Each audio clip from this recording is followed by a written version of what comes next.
Part II of the Adventure of the Second Stain. From the Return of Sherlock Holmes.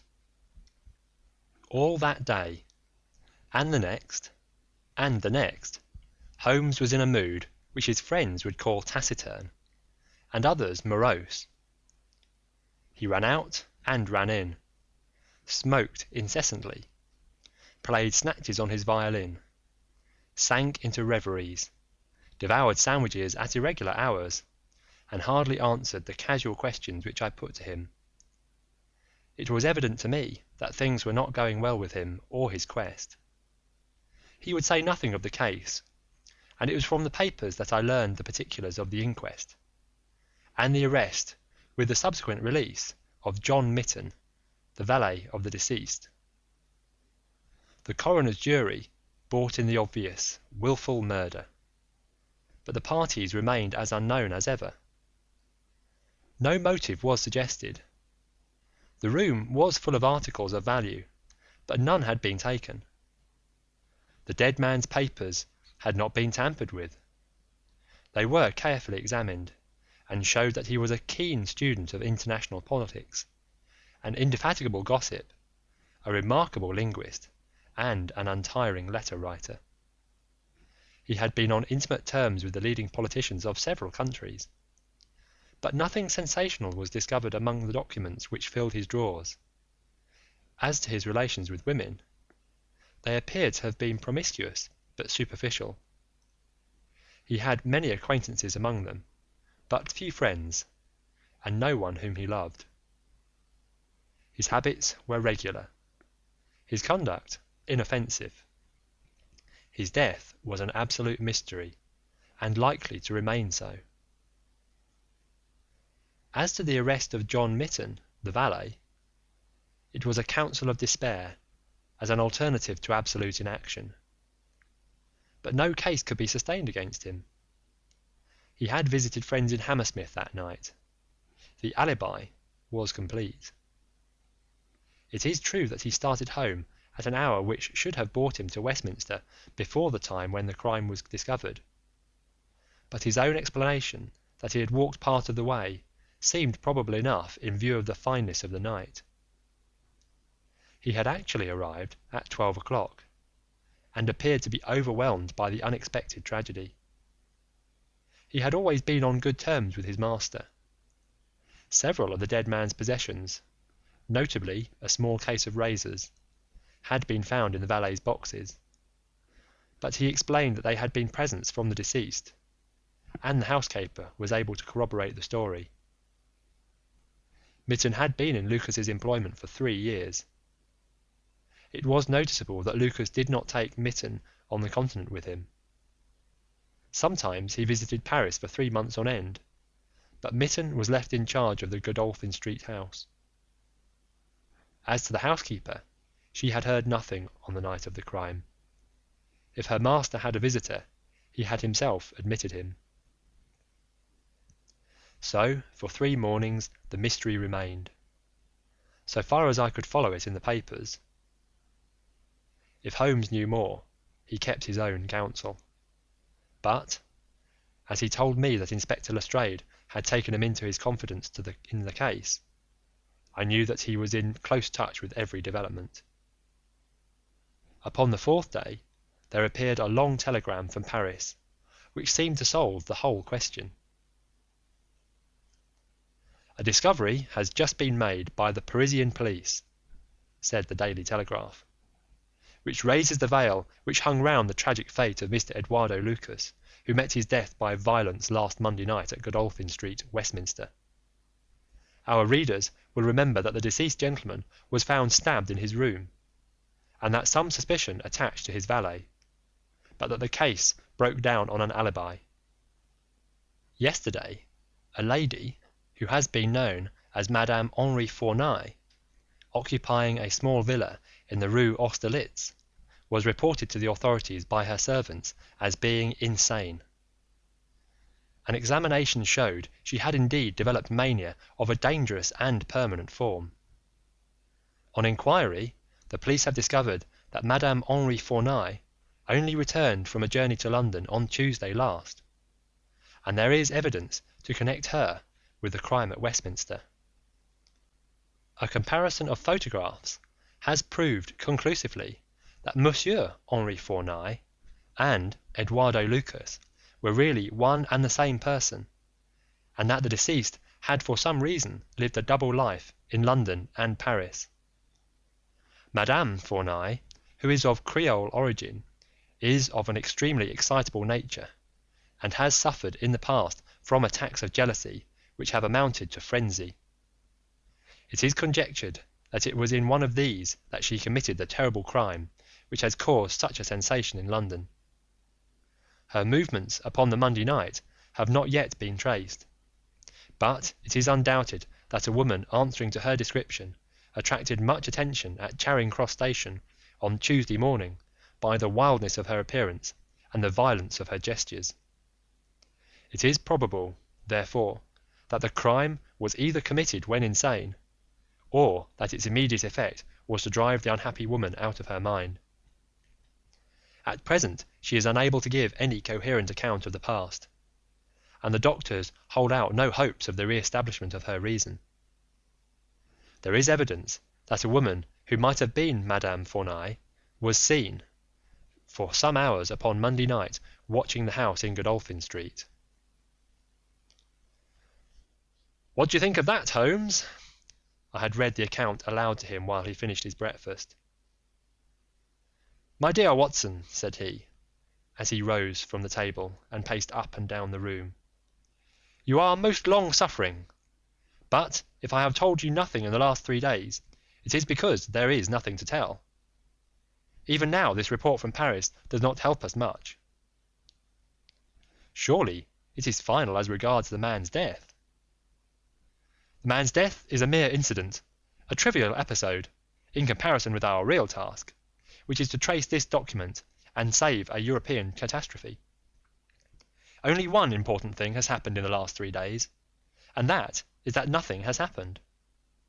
I get reports almost hourly from the government, and it is certain that nowhere in Europe is there any sign of trouble. Now, if this letter were loose... No, it can't be loose. But if it isn't loose, where can it be? Who has it? Why is it held back? That's the question that beats in my brain like a hammer. Was it, indeed, a coincidence that Lucas should meet his death on the night when the letter disappeared? Did the letter ever reach him? If so, why is it not among his papers? Did this mad wife of his carry it off with her? If so, is it in her house in Paris? How could I search for it without the French police having their suspicions aroused?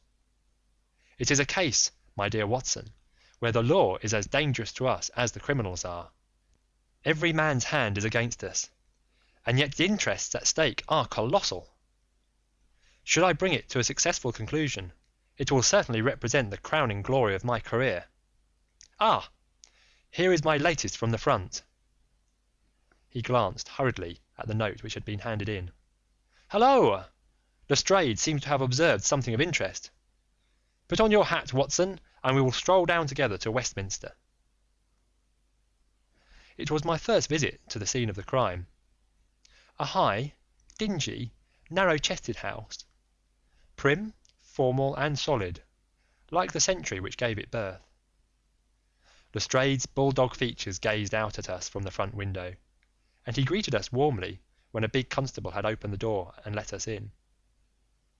The room into which we were shown was that in which the crime had been committed, but no trace of it now remained, save an ugly, irregular stain upon the carpet. This carpet was a small square drugget in the centre of the room, surrounded by a broad expanse of beautiful, old-fashioned wood flooring in square blocks, highly polished. Over the fireplace was a magnificent trophy of weapons, one of which had been used on that tragic night. In the window was a sumptuous writing desk, and every detail of the apartment, the pictures, the rugs, and the hangings, all pointed to a taste which was luxurious to the verge of effeminacy. "Seen the Paris news?" asked Lestrade. Holmes nodded. Our French friends seem to have touched the spot this time. No doubt it's just as they say. She knocked on the door. Surprise visit, I guess, for he kept his life in watertight compartments. He let her in. Couldn't keep her in the street. She told him how she had traced him, reproached him. One thing led to another, and then with that dagger so handy the end soon came. It wasn't all done in an instant, though, for these chairs were all swept over yonder, and he had one in his hand as if he had tried to hold her off with it. We've got it all clear, as if we had seen it. Holmes raised his eyebrows. And yet you have sent for me? Ah, yes. That's another matter. A mere trifle, but the sort of thing you take an interest in. Queer, you know, and what you might call freakish. It has nothing to do with the main fact. Can't have on the face of it. What is it, then? Well, you know, after a crime of this sort, we are very careful to keep things in their position. Nothing has been moved. Officers in charge here day and night. This morning, as the man was buried and the investigation over, so far as this room is concerned, we thought we could tidy up a bit. This carpet, you see, it is not fastened down, only just laid there. We had occasion to raise it, we found. Yes, you found? Holmes's face grew tense with anxiety. Well, I'm sure you would never guess in 100 years what we did find. You see that stain on the carpet? Well, a great deal must have soaked through, must it not? Undoubtedly it must. Well, you will be surprised to hear that there is no stain on the white woodwork to correspond. No stain? But there must.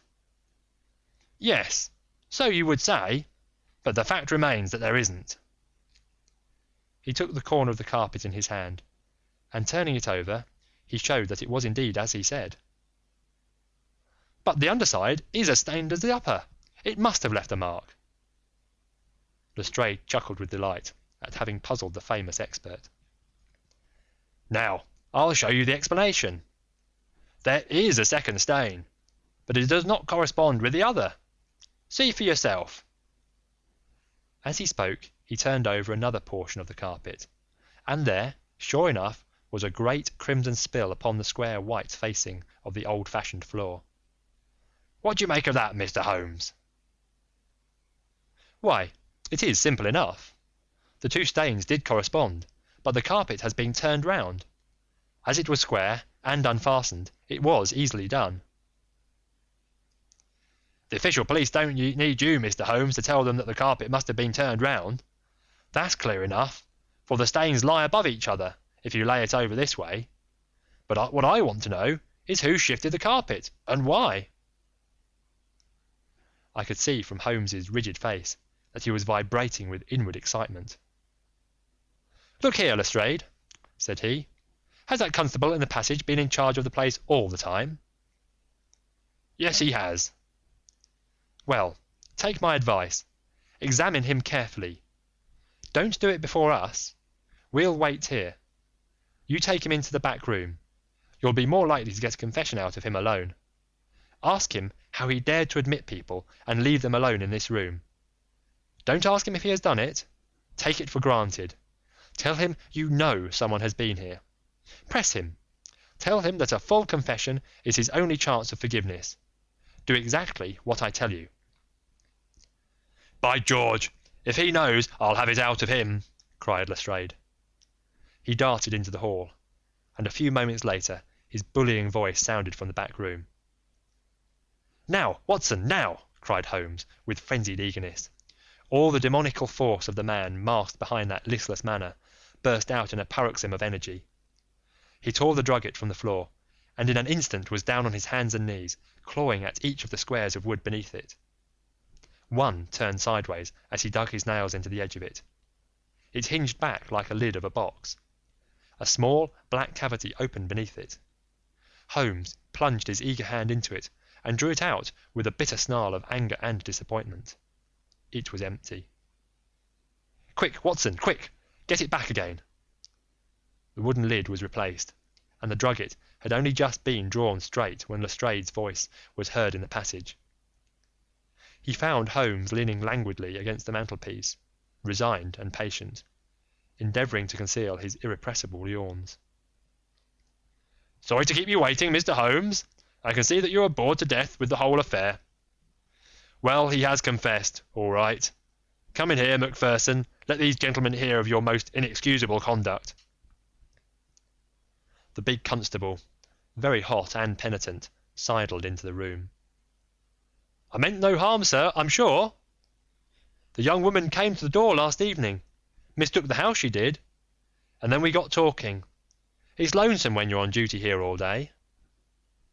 "Well, what happened then?"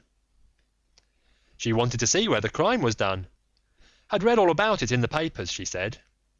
She was a very respectable, well-spoken young woman, sir, and I saw no harm in letting her have a peep. When she saw that mark on the carpet, down she dropped on the floor and lay as if she were dead. I ran to the back and got some water, but I could not bring her to. Then I went round the corner to the ivy plant for some brandy, and by the time I brought it back to the young woman, had recovered and was off, ashamed of herself, I dare say, and dared not face me. How about moving that drugget?" "Well, sir, it was a bit rumpled, certainly, when I came back. You see, she fell on it, and it lies on a polished floor with nothing to keep it in place. I straightened it out afterwards." "It's a lesson that you can't deceive me, Constable Macpherson," said Lestrade with dignity. "No doubt you thought that your breach of duty could never be discovered, and yet a mere glance at that drugget was enough to convince me that someone had been admitted to the room. It's lucky for you, my man, that nothing is missing, or you would find yourself in Queer Street. I'm sorry to have called you down over such a petty business, Mr. Holmes, but I thought the point of the second stain not corresponding with the first would interest you." "Certainly, it was most interesting. Has this woman only been here once, Constable?" "Yes, sir, only once." "Who was she?" "Don't know the name, sir. Was answering an advertisement about typewriting and came to the wrong number. Very pleasant, genteel young woman, sir."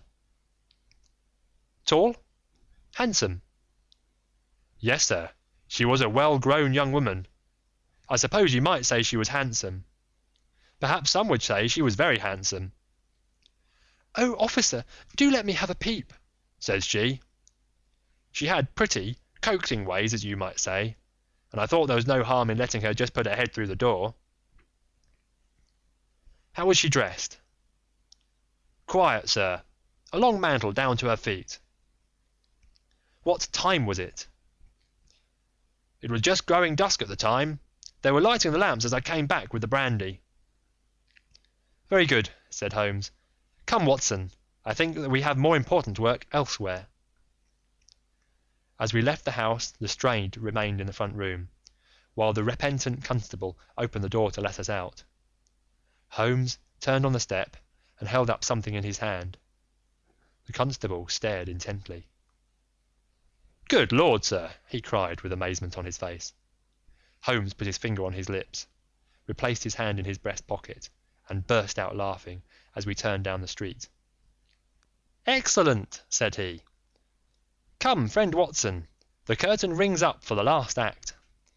You will be relieved to hear that there will be no war, that the Right Honourable Trelawney Hope will suffer no setback in his brilliant career, that the indiscreet sovereign will receive no punishment for his indiscretion, that the Prime Minister will have no Europe on complication to deal with, and that with a little tact and management upon our part, nobody will be a penny the worse for what might have been a very ugly incident."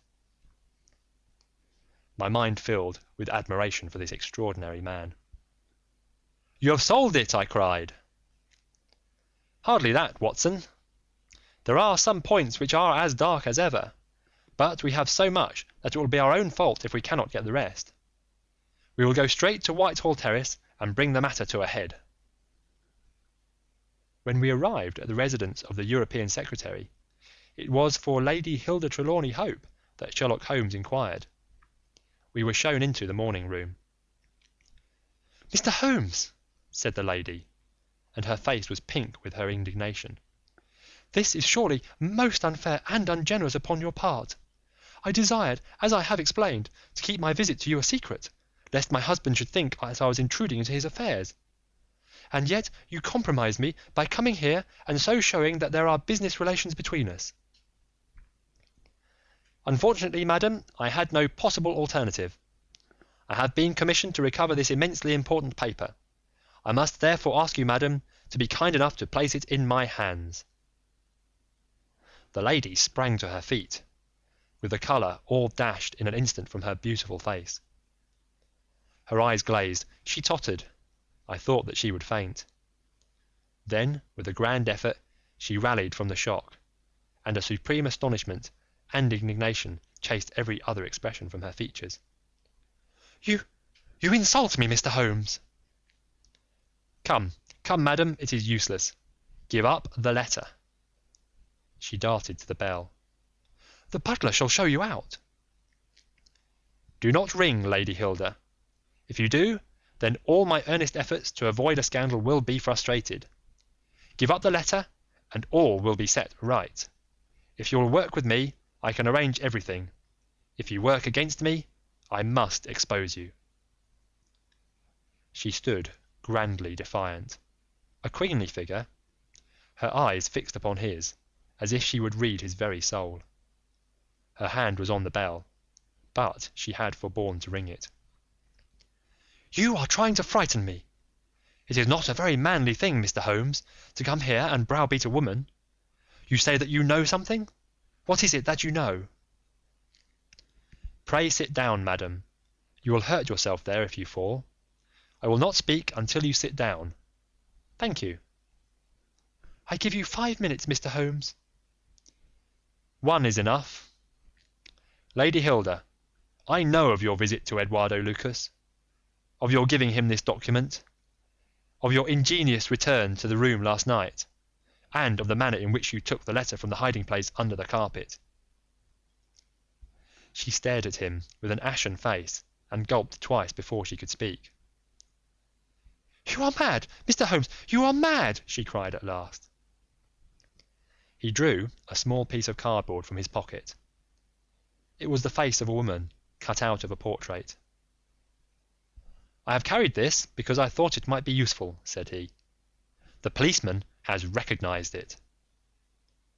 She gave a gasp, and her head dropped back in the chair.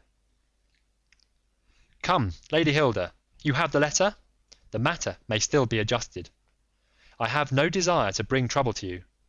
My duty ends when I have returned the lost letter to your husband. Take my advice and be frank with me. It is your only chance." Her courage was admirable. Even now she would not own defeat. "I tell you again, Mr. Holmes, that you are under some absurd illusion." Holmes rose from his chair. "I am sorry for you, Lady Hilda. I have done my best for you. I can see that it is all in vain." He rang the bell. The butler entered. "Is Mr. Trelawney Hope at home?" "He will be at home, sir, at 1:15." Holmes glanced at his watch. "Still 1/4 of an hour," said he. "Very good, I shall wait." The butler had hardly closed the door behind him when Lady Hilda was down on her knees at Holmes's feet, her hands outstretched, her beautiful face upturned and wet with her tears. "Oh, spare me, Mr. Holmes, spare me!" she pleaded in a frenzy of supplication. "For heaven's sake, don't tell him. I love him so. I would not bring one shadow on his life, and this, I know, would break his noble heart." Holmes raised the lady. "I am thankful, madam, that you have come to your senses even at this last moment. There is not an instant to lose. Where is the letter?" She darted across to a writing desk, unlocked it, and drew out a long blue envelope. "Here it is, Mr. Holmes. Would to heaven I had never seen it." "How can we return it?" Holmes muttered. Quick, we must think of some way. Where is the dispatch box?" "Still in his bedroom." "What a stroke of luck! Quick, madam, bring it here." A moment later she had appeared with a red flat box in her hand. "How did you open it before? You have a duplicate key?" "Yes, of course you have. Open it." From out of her bosom Lady Hilda had drawn a small key. The box flew open. It was stuffed with papers. Holmes thrust the blue envelope deep down into the heart of them, between the leaves of some other document. The box was shut, locked, and returned to the bedroom. "Now we are ready for him," said Holmes. "We have still 10 minutes. I am going far to screen you, Lady Hilda. In return, you will spend the time in telling me frankly the real meaning of this extraordinary affair." "Mr. Holmes, I will tell you everything," cried the lady. "Oh, Mr. Holmes, I would cut off my right hand before I gave him a moment of sorrow. There is no woman in all London who loves her husband as I do. And yet, if he knew how I had acted, how I have been compelled to act, he would never forgive me, for his own honour stands so high that he could not forget or pardon a lapse in another. Help me, Mr. Holmes. My happiness, his happiness, our very lives are at stake." "Quick, madam, the time grows short." "It was a letter of mine, Mr. Holmes, an indiscreet letter written before my marriage. A foolish letter. A letter of an impulsive, loving girl. I meant no harm, and yet he would have thought it criminal. Had he read that letter, his confidence would have been forever destroyed. It is years since I wrote it. I had thought that the whole matter was forgotten. Then at last I heard from this man, Lucas, that it had passed into his hands, and that he would lay it before my husband. I implored his mercy. He said that he would return my letter if I would bring him a certain document, which he described in my husband's dispatch box. He had some spy in the office who had told him of his existence. He assured me that no harm could come to my husband. Put yourself in my position, Mr. Holmes. What was I to do?" "Take your husband into your confidence." "I could not, Mr. Holmes, I could not. On the one side seemed certain ruin, on the other, terrible as it seemed to take my husband's paper, still in a matter of politics I could not understand the consequences, while in a matter of love and trust they were only too clear to me. I did it, Mr. Holmes. I took an impression of his key. This man, Lucas, furnished a duplicate. I opened his dispatch box, took the papers, and conveyed it to Godolphin Street." "What happened there, madam?" "I tapped at the door. As agreed, Lucas opened it. I followed him into his room, leaving the hall door ajar behind me, for I feared to be alone with the man. I remember that there was a woman outside as I entered. Our business was soon done. He had my letter on his desk. I handed him the document. He gave me the letter. At this instant there was a sound at the door. There were steps in the passage. Lucas quickly turned back the drugget, thrust the document into some hiding place there, and covered it over. What happened after that is like some fearful dream. I have a vision of a dark, frantic face, of a woman's voice, which screamed in French. My waiting is not in vain. At last I have found you with her. There was a savage struggle. I saw him with a chair in his hand. A knife gleamed in hers. I rushed from the horrible scene, ran from the house, and only next morning in the paper did I learn of the dreadful result. That night I was happy, for I had my letter, and I had not seen yet what the future would bring. It was the next morning that I realized that I had only exchanged one trouble for another. My husband's anguish at the loss of his paper went to my heart. I could hardly prevent myself from there and then kneeling down at his feet and telling him what I had done. But that again would mean a confession of the past. I came to you that morning in order to understand the full enormity of my offence. From the instant that I grasped it in my whole mind was turned to the one thought of getting back my husband's paper. It must still be where Lucas had placed it, for it was concealed before this dreadful woman entered the room. If it had not been for her coming, I should not have known where his hiding place was. How was I to get into the room? For 2 days I watched the place, but the door was never left open. Last night I made a last attempt. What I did and how I succeeded you have already learned. I brought the paper back with me, and thought of destroying it, since I could see no way of returning it without confessing my guilt to my husband. Heavens, I hear his step upon the stair!" The European secretary burst excitedly into the room. "Any news, Mr. Holmes? Any news?" he cried. I have some hopes." "Ah, thank heaven!" His face became radiant. "The Prime Minister is lunching with me. May he share your hopes? He has nerves of steel, and yet I know that he has hardly slept since this terrible event. Jacobs, will you ask the Prime Minister to come up? As to you, dear, I fear that this is a matter of politics. We will join you in a few minutes in the dining room." The Prime Minister's manner was subdued, but I could see by the gleam of his eyes and the twitchings of his bony hands that he shared the excitement of his young colleague. "I understand that you have something to report, Mr. Holmes." "Purely negative as yet," my friend answered. "I have inquired at every point where it might be, and I am sure that there is no danger to be apprehended."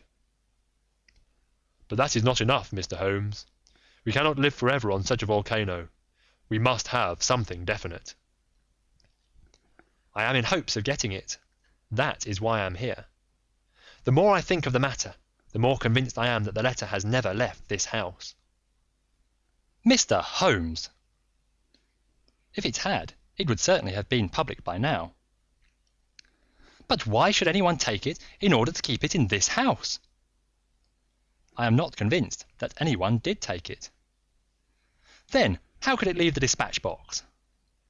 "I am not convinced that it ever did leave the dispatch box." "Mr. Holmes, this joking is very ill-timed. You have my assurance that it left the box." "Have you examined the box since Tuesday morning?" "No, it was not necessary." "You may conceivably have overlooked it." "Impossible, I say." "But I am not convinced of it. I have known such things to happen. I presume there are other papers there?" "Well, it may have got mixed with them." "It was on the top." "Someone may have shaken the box and displaced it?" "No, no, I had everything out." "Surely it is easily decided, Hope," said the Premier. "Let us have the dispatch box brought in." The secretary rang the bell. "Jacobs, bring down my dispatch box. This is a farcical waste of time, but still, if nothing else will satisfy you, it shall be done. Thank you, Jacobs, put it here. I have always had the key on my watch chain. Here are the papers, you see. Letter from Lord Merrow, report from Sir Charles Hardy, memorandum from Belgrade, note on the Russo-German grain taxes, letter from Madrid, note from Lord Flowers. Good heavens! What is this? Lord Bellinger! Lord Bellinger!" The Premier snatched the blue envelope from his hand. "Yes, it is it. And the letter is intact. Hope, I congratulate you." Thank you, thank you! What a weight from my heart! But this is inconceivable, impossible! Mr. Holmes, you are a wizard, a sorcerer. How did you know it was there?" "Because I knew it was nowhere else." "I cannot believe my eyes." He ran wildly to the door. "Where is my wife? I must tell her that all is well. Hilda, Hilda!" We heard his voice on the stairs. The Premier looked at Holmes with twinkling eyes.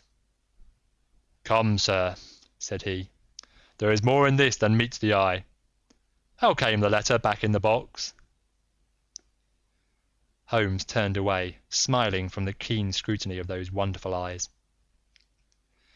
"We also have our diplomatic secrets," said he, and picking up his hat, he turned to the door.